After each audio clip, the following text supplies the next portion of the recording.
Hi, I'm Adam Alterberg with Comic Book, the website. Awesome. And I'm here with the three badasses of the Scorch Trials.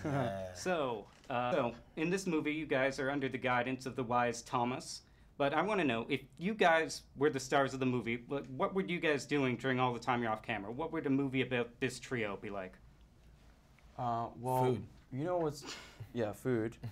I always find it interesting that in movies they never have people going to the bathroom. As a runner, I have to stay well hydrated, so you'll see just shots of me running, and then maybe... Checking water supplies. Checking water supplies, drinking, and then having a little... So like Waterworld, with that famous scene where... I think you guys haven't heard of and therefore isn't famous. Yeah, maybe, but I don't know. I think I'll have, hopefully I'll have enough supplies of water of my own. In this vision of the future, all the clothing is naturalistic, kind of things we wear nowadays. Is that a fun version of the future, or would you prefer to be wearing like lycra, silver, like big this? shoulder pads?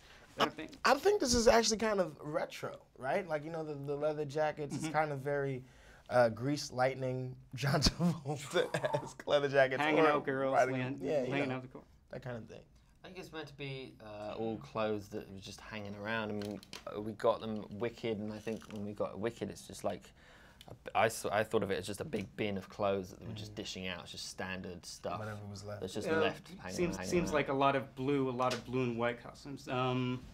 What's your thought on the color palette of the movie? The heavy use of blue and white to imply like an industrial future setting. I liked it, especially when you put it up against the sandy colors and the kind of broken down color.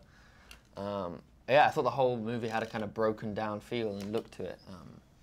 I think our DOP did a great job, and costume designer, and just the general design of the film I think looks great, and the light is really nice, and all the dark stuff in the tunnels works really well. I really like the whole composition of it. Perfect. In this series, we see teens, especially you guys, brought to heights of violence, but it never seems to be as violent as the version of as the violence that adults do. What do you think about that? Was it?